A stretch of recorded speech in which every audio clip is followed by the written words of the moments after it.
Right, good morning and welcome back. Today we ventured out to Loskop Dam. It's the right time of the year, it's full moon, so we're kind of hoping we can put something together and just show you guys one or two nice fish today. Yeah, primarily we're going to be fishing two baits, weightless Senko and weightless D-Shad from Yamamoto.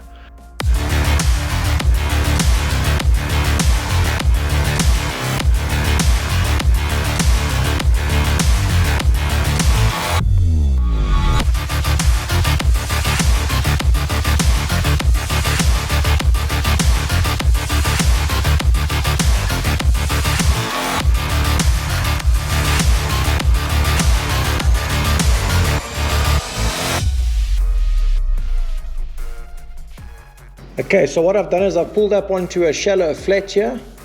My boat's sitting in about 5 to 6 foot, fishing a Gary Yamamoto D-Shad, fishing it on very light line, 8-pound fluorocarbon, and making the longest possible cast into the shallows. I believe the longest cast gets that fish to bite. Right, there's our first bite, there's our first fish. Let's just try and keep it buttoned. The important thing here is not to horse the fish when using light line.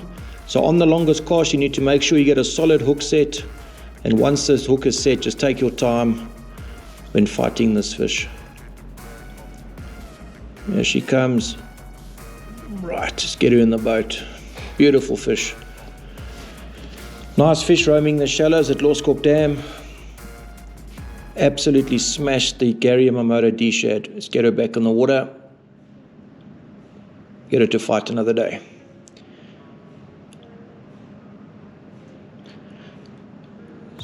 So like I said before, I'm fishing the shallow flat, and if you look here on the side imaging on my Lowrance HDS live unit, you can see the scattered rock. The rock will be indicated there on the left hand side as I'm showing, and you can see on the right hand side there's more scattered rock, and that's exactly what I'm targeting. I'm targeting all the shallow rock where these bass are going up to spawn. So that's my sort of plan with this. Just making the longest cast, like I said. Yeah, another bite. Right, nice fish. Oh, solid fish, solid fish. It's amazing, once you set these hook on these fish, you know straight away if it's a good fish or not. You obviously now get a couple of small males roaming the shallows, and I can just feel this is a good fish, strong fish. And how you know they're generally bigger is because as soon as you set that hook, that fish just immediately comes out to deep water. For a little bit of added security, it just runs out deep. Fishing light line, just taking my time. Oh, very nice fish, very nice fish. Yeah, there's no rush. I mean, there's nothing out here other than scattered chunk rock. And if you just take your time and make sure that you don't put too much unnecessary pressure on them around the shallow rock, then there's no risk of losing these fish at all. One thing important that you need to make sure of, after you've caught one or two of these nice fish, well, I check it after every fish, just make sure that your line is not damaged in any way. You don't want any failures while fighting your dream fish to the boat. This fish is super strong, just does not want to give up. As you can see, they just do not give up, right to the end. What a fish. What a fish. Let's get her back in the water quickly to go and complete her cycle. Safely back in as quickly as possible, 1 or 2 photos and back to the water. These Gary Yamamoto baits are next level, really. Without these baits, I'm telling you right now, this time of the year is going to be very, very different. So I suggest you get down and get some of these magnificent baits in your tackle box. Okay, so this is basically the rigging of it. It's a 3/0 hook, a size 3/0 hook. Fishing on an 8-pound line, you basically put it in here. You bring it out through the V.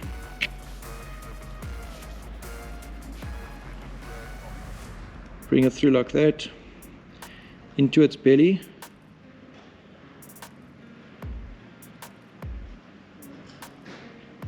And that's the basic rigging of it. Make sure that that thing is 100% straight for the best presentation.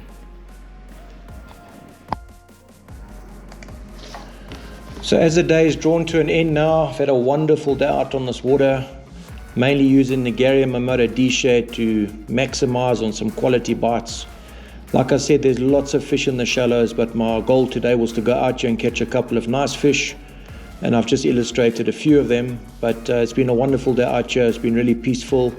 The surroundings at this dam is magnificent. It's nice to see the wildlife and hear the fish eagles and see a couple of crocodiles, etc., roaming around. So it's really a magnificent venue this time of the year. The most important thing is catch and release as quickly as possible to let the fish cycle through. Nice cup of coffee in the morning to kickstart the day. And now it's time to get out there and get some more fish. For me, it's getting out here bright and early makes a big difference. Nothing better.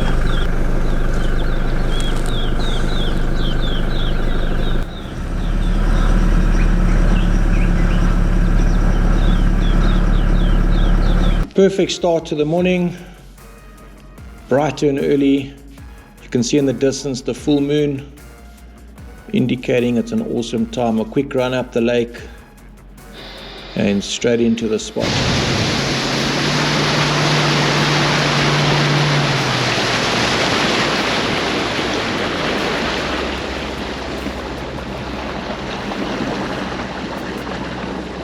Most important thing is positioning of the boat. I'm using my power poles very effectively in the situation, making sure I position my boat and making the longest possible cast, as I said the day before. Back on the shallow flat, working slowly through the shallows, ticking the rocks. There, I'm just touching a rock. Going through slowly, working methodically through this area. Gave me one or two nice fish yesterday, so trying it again this morning. You can see on my Lowrance active target, there's a fish that I've indicated there, swimming in front of me. Nice long cast, as you can see, right into the shallows there. A Gary Yamamoto D-Shad at the bottom. These bass absolutely hate it when that D-Shad is in the area that they are nesting in. It's just such a natural presentation. There we go, nice fish. As you can see, it's coming to the right hand side, breaks water, straight into the deeper water. There's a little gully in front of me, which I've been sort of positioning my boat over and making the long cast into the shallows. So the fish are using it as a highway. They're moving through this little depth change and moving themselves up onto the shallow flats to go and spawn. Just taking my time. That's one thing with this D-Shad. If it's in the area, they absolutely smash it. They can't leave it alone. Let's get it into the boat. Oh, what a fish. What a fish. Let's bring it to the back. Let's show you. Look at that. Engulfed the Gary Yamamoto D-Shad. Let me show you. Look at this. Look where that D-Shad is sitting, right in the back of the throat. They hate this thing, and it catches big fish. Very, very nice fish. Straight in the back, smashed it. Oh, beautiful fish. Let's try and get it back in the water as quickly as possible. Quality fish. Gary Yamamoto D-Shad, light line fishing. Springtime, here we come. Just get her back in the water as quickly as possible. Off she goes. What a fight. Yeah, I use my power poles very, very effectively. I'm anchored at the moment, making sure that I don't move around. I try to reduce my trolling motor noise as much as possible. I'm currently using the Lowrance Ghost trolling motor. It is so quiet. So you can really be stealth around these sensitive fish at the moment, and the trolling motor is just really, really strong in high wind situations. just all round. I'm absolutely loving this trolling motor. Let's lift my poles and let's move a little bit more forward. So this is how I'm doing it. I'm just lifting them, moving forward, dropping my poles, anchoring, and slowly working the shallows without me making too much noise. I think it's definitely one of the big keys to this. Sorry, I couldn't help doing this. I've got to show you my little weapon. So I found a little bedding fish. Well, it's a little bedding, probably a kilo fish. It's a male. There are some females hanging around this little reed bush. The females are all, I would say, averaging between 2.5 and maybe 3.5 kilos. There's 3 of them hovering, but there's one male that's pretty aggressive. And I'm using a little white speed crawl from McCarthy's white speed crawl. That's my little weapon. I put it on a little Texas, and I just irritate this fish big time. And just by seeing its reaction, I promise you, I know this fish is going to eat this thing. So it's very, very effective. And there we go. Got this fish, get him in the boat. Quick and easy. They absolutely hammer this white craw on the bed. Look, I don't like doing what I'm doing. It's just purely to show you how effective this little white craw is this time of the year. But the best thing is to catch it, take a photo, put it back in the water as quickly as possible. And this fish should go straight back to the nest. So very nice fish. Just a quick illustration of how effective this white craw is. Let's get this thing back in the water ASAP. So thumbs up, back in the water she goes.